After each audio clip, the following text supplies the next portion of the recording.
and had not seen each other really since. And they. Well, I ran into Margaret O'Brien, who I hadn't seen since I did a play with. Yeah, and yeah. Ann Blythe, who I haven't seen in a long Yeah, while, and Alexis and Craig. I mean, you just go on and on Yeah, and on. yeah. I mean, it was really fun.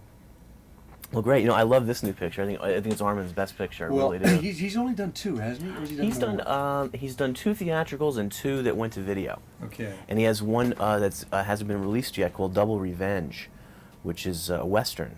Oh, It's really? supposed to be quite good. I have not seen that yet. Did he do that for Smart Egg? Yes. Luigi? Yes. Just have one Are we little all hair set? there. Perfect. All right. Yeah, just like that. Are we okay, Ara? I like Luigi. Have you met him? I've talked to him on the phone. He's yeah, very nice. sent him That's a out good script. company. I It see is. they're going to go far. I really feel that. Yeah, well, I think they can.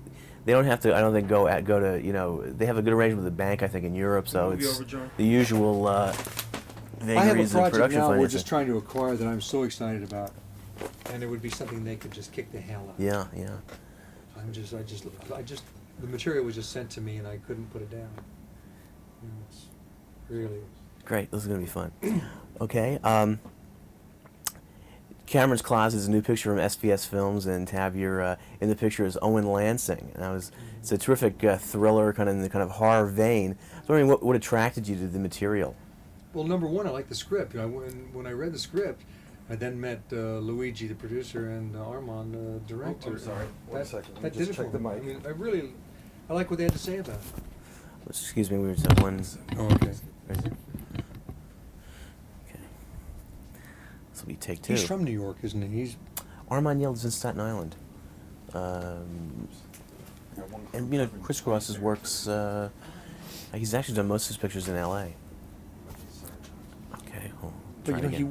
works like a director in the days of live TV. Yeah, yeah. You know? Ted, we're going to have to take it from the top. Yeah.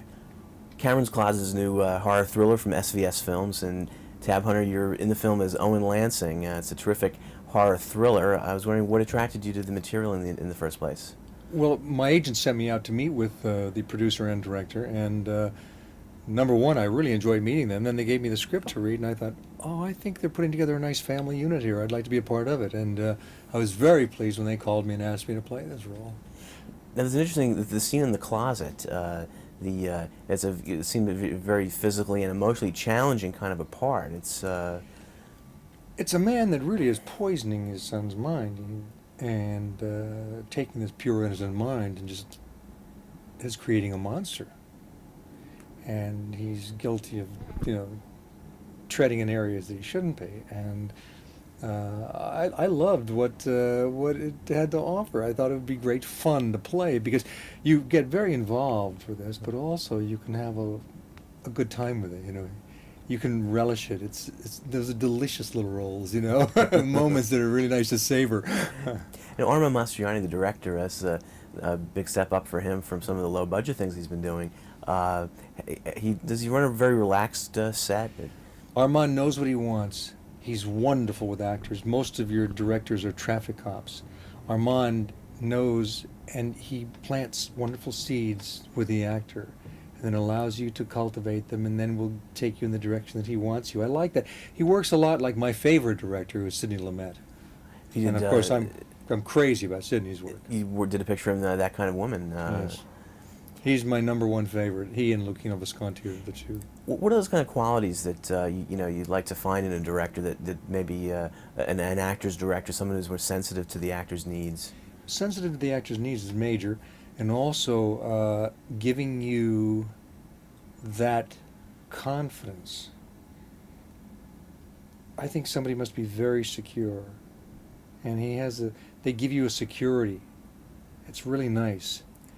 You're allowed the freedom, but they're supportive of what you're doing, and I think that's very important. I don't think you ever get anything by tearing down. I think you get your best work by building up.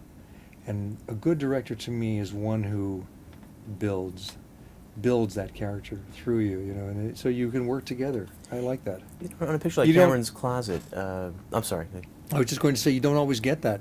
Most of the people are just concerned with get the words out, go on, let's get the next setup. How many setups are we going to get today? And that's just not motion picture making. Well, in Cameron's Closet, I guess really most film schedules are grueling and long hours and so forth. I know Armand likes to kind of maintain a nice kind of atmosphere on the set, even though it's long hours and hard work. Oh, there were very long hours, but it was a very. I use this all the time about a family. You put together a family of people. You know, the cast and crew. They were a family, and that's how it should be. I like that unit. I like that independent. I like the independent production because of that. If you don't feel pressured, no one can do their best work under pressure. You must be relaxed for it. Now, you were groomed in the studio system at Warner Brothers, which was a factory kind of situation, which is just the antithesis of what you're That's talking about. dead. Yeah. But at least they took the time, Yeah. and you worked with all kinds of people. You know, I liked the studio system in many ways. It was very shielding and protective in some ways, which is good and bad. But it also, the people that ran those studios were the decision makers. They were clean line in their thinking about what they wanted done. Harry Cohn would say, "Do it. I want her. I don't want him." It would be done that way. Now I think there are too many cooks in the kitchen. Well, you know, Dennis Hopper was on the show, and he was also at Warner Brothers at the same time you were. Same time. And has since, of course, gone on to work in independent films as you have. And he mentioned that, you know, the pros and cons of the system, that they did protect you. You did get the chance to do a lot of things and be around people like Bill Wellman and Raoul Walsh. Absolutely, and of course they would use you a lot. For example, when Jimmy Dean was tied up on Giant and they needed somebody, or on East of Eden with Kazan, they needed someone to test with Carol Baker, and George Stevens was doing the testing.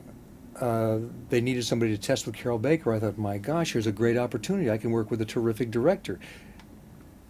Go ahead and do this. It'll be a wonderful chance to work with yet another person who you can learn something from.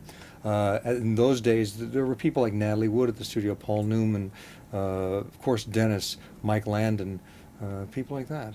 Clint Eastwood. Clint, of course. Well, and when you take a look at Lafayette Escadrille, I stopped to think of it. I think of the heavyweights that were in that.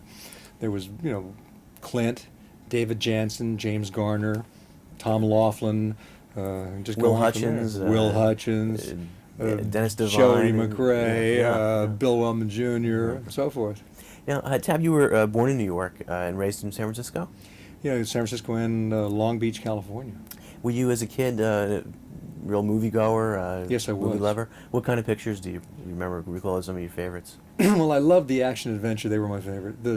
Today's equivalent would be the Harrison Ford type of, you know, Raiders type Yeah. film. I mean, I loved any of those action adventure Things things. like Beau Geste, Beau Geste was fabulous. Yeah. Lives of a Bengal Lancer, Gunga Din. Oh, Gunga Din, of course. Yeah. You're talking classic movie making. And what led you into an acting career and getting into the movies? Well, my closest friend in the industry is a man by the name of Dick Clayton, and I've known Dick for years. Dick used to be an actor, then became an agent. He worked in the mailroom at the Charlie Feldman's agency. Then, you know, with all the top agents of Hollywood, he started people like Jane Fonda. He was Jimmy Dean's agent on the West Coast. He, you know, you just got Burt Reynolds. I just can't tell you all the people he has been agenting for years, and then became personal manager for a lot of them. But Dick really started me in the business. When he was still an actor, I saw my first Broadway shows.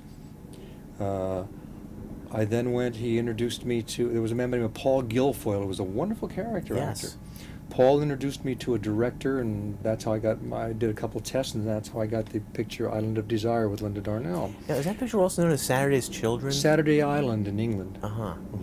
And then Dick Clayton he introduced me to Henry Wilson, who became my agent, who started people like Rhonda Fleming, Rock Hudson, Rory Calhoun. High-powered agent. I mean, he Henry was a Wilson. big agent. And then when Henry left, I stayed on with famous artists, and it was all a whole different system then. The agents were extremely powerful individuals, and they had great connections with the studio. They would go there all the time. They wouldn't pick up the phone and do it all, you know, let's lunch. Now, you had a small, I guess, your first official part in The Lawless, the Joseph Joe Losey Losey. picture. Joseph Losey, the first film, I said, "Hi, Fred," and went up on the cutting room floor. Did you have any interaction with Gail Russell on that picture? The thing about Gail Russell, I remember, she had just married Guy Madison. I think it was right about that time. And she seemed very frightened. She seemed very frail to me, and she was kind of very shy. And she had a problem. And I just think she was basically a very insecure person, and she was an absolute beautiful woman. I mean, those eyes that were penetrating. A charming actress, and it's a shame she. I think she was did a lot of tragic. Paramount, a lot of things Yeah, there. Yes, the with Diana Undivided. Lynn. Yeah, yeah. Hmm. How would you say you were, of course, all the press hype of the times, discovered by Warner Brothers? There's so many stories. I would say it all happened through Dick Layton, because I used to be a stable boy at the barn out Dubrock's Riding Academy, and that's when I first met Dick. I was about 12 or 13 years old then, and Dick Layton was an actor then, and he was the one who sort of planted the seed. But between that and Paul Guilfoyle, that's how I got my first role. And would that be a situation where you'd actually meet Jack Warner when you'd sign with a company No, like I never met Warner until much later, when I was getting close to talking contract and all that. It was all the agents did most of that, and now I think the nice thing about young people today is they can control their lives a little more than we did in my day. A lot of foolish mistakes were made, back in the 50s, and I'm sure earlier, but nowadays the young people in the industry are pretty sharp. You did a terrific picture called Track of the Cat with Bill Wellman at Warner's, which is a really unique film in that he and Bill Clothier, the cinematographer, went after yeah. shooting a black and white film in color. That's right. The only color in it was Bob Mitchum's red The parka. And Diana Lynn's... some yellow. Yeah, it's a yellow scarf or something. Yellow blouse. Now, of course, Wellman is known as Wild Bill Wellman. Did you find him to be earning his nickname? I had a great... when I did Lafayette Escadrille, I had a wonderful relationship with Bill. I really, really liked him a lot. He was terrific. I'll never forget a wonderful story. Is the first time they didn't want craft services on the set, they decided to. Jack Warner had this huge coffee machine brought in where you have to put a dime in. And Bill Wellman said, "What the hell is this?" And he said, "Open up those soundstage doors." Boom, they opened up. He took it and he took the coffee and he rolled it down the thing and threw it out in the middle of the street. Said, "I'll be damned if any of my crew or cast are going to have to pay for coffee." Needless to say, from then on, coffee was being brewed on the set all day long. He was a great guy. We got in a little bit of a, not hassle, but he was upset with me when I turned down a picture of his. Darby's Rangers? Darby's Yeah. Rangers. I had been working really hard, and I wanted a trip to Europe, and I wanted this vacation. And Bill Wellman called me that night. I was leaving in the morning, and he said, "God bless you, Buffalo Bill." That's what he used to say to everybody. He said, "God bless you, Buffalo Bill." And I said, "Hi, Bill." And I knew it was something about the picture. And he said, "Well, we start next week." And I said, "Bill, I'm going to Europe." At which point he said, "You dirty so-and-so, if our paths ever cross again." And I thought, "Oh, God, Wellman just hung up the phone on me. What am I going to do?" I called my agent. He said, "To hell with him. Go to Europe and have a great time." And then when I was in Europe, I kept getting calls from Jack Warner and all these different people saying, "Bill Wellman, we've got to do a new ending to the picture with Bill." And I said, "I can't work with him again." He said, "If our paths ever cross again, I'm scared to death to go to work for him again." He said, I said, "Look, I'll come back and do a new ending of the picture, providing he doesn't make me nervous about working with him. I mean, you gotta have good working conditions." And I really liked Bill. He was a great guy. So I came back on the set, and he looked at me with that jaundiced eye, and I thought, uh-oh. And he threw his arms around me, and I felt much better when he did a new ending for the picture, and business was business. He was a terrific man. Yeah. Plus, he had some beautiful daughters. Yeah, that's right. Sissy and Maggie. Kitty. Yeah. It was funny because, of course, that was the picture that Wellman's last release picture, although I know he did Darby's Rangers afterward, but the studio held up the release. Oh, really? Because of the fact that the initial tragic ending to the story, and of course it was a very personal kind of story for Wellman, the story of Lafayette Escadrille, and he had been in the Lafayette Flying Corps. That's true. That was the true ending is the character I played was killed. Yeah. And the girl committed suicide. And the audience, when they put it out, wouldn't accept that, so we had to come and do a new ending. And they went through title changes like C'est la Guerre and C'est la Guerre, With that's You in right. My Arms, it was called at one Oh, I point. didn't know that, no. Yeah, kind of intermediate title. That girl was marvelous. Yeah, no, she was an interesting actress. Chica Chirot. Chica Chirot. Yeah. In terms of, there was a real camaraderie among the young flyers on that film. And I guess much of that must have generated from Wellman. Well, he knew it well. He lived it. and he tried to instill that camaraderie with our whole cast. Again, I'm talking family unit. Bill created a family. He built his family when he did a picture, and that's the way it should be. And of course, That I makes guess for good work. Working with guys probably in the crew that he worked with for 40 years, and Oh. Bill Jr. Playing Bill himself. Playing his father, yes. Now, you really kind of went through the grinder on that picture. You get slapped by your father, you get slapped by the drill instructor, you're thrown in jail. There's a terrific fight scene, if you recall, where you're scarred. Oh, yes. And that was all shot on the soundstage. Very, very effective, very evocative kind of feeling. Well, Bill Clothier was just a tremendous director of photography. He was really good. And Wellman and Clothier worked very well together. Very well together. It was a nice, what I would call it by today's standards, just a little picture, but it had a good look, Yeah. a good feel to it. On something like Lafayette Escadrille or Track of the Cat, was there much rehearsal time, or was it, what kind of a director, was he more of just get in there and do it? And No, Bill did allow you the freedom to get out there, and I think rehearsals are wonderful. I like that. I think you get a chance to really get comfortable in what you're doing there. I think that's important for an actor, to be to the point of where you can really be creative. Everyone works differently, and I work where I must be comfortable in the scene where I really work I can do my best work. Bill allowed you that. yeah, working on Track of the Cat, for example, with Robert Mitchum, two very powerful personalities in Mitchum and Wellman. Well, that was Mitchum is just he's an entity unto himself. I mean, he's a great guy. He would come on the set and say, "What picture are we shooting today?" That would just totally destroy me.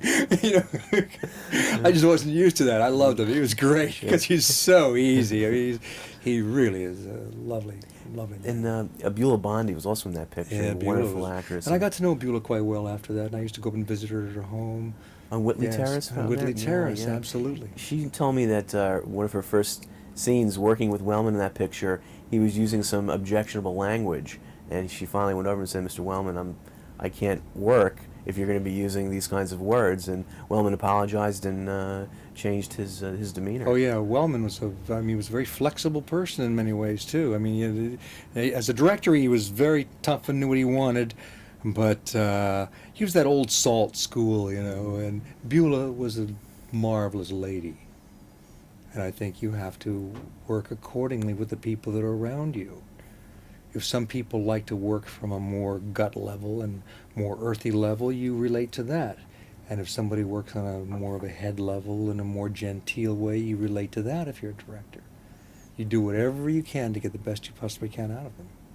And Bill was smart enough to know that, and Beulah was fabulous. And now, again, getting back to Lafayette Escadrille, it's interesting because it's still a very popular picture. It's Really? playing on cable all the time. A lot of the kind of TBS, for example, shows it quite a bit. And All before residuals. in the days of the contract, did Bill actually put you up in the air at all? I know he used some stock footage on some of the dog fights, No. but did you ever have to go up in the No, in not those at those all. old machines? No, we had a wonderful man. I forget his name right now. Frank Clark, Paul Mance, or Frank Paul Clark? Mance. Yeah. Paul Manson, was that it? Paul Mance. Mance. Paul Mance. Yeah, yeah. He did all of those, flying those Sopwith camels and whatever the other planes were. But the stunt work was excellent.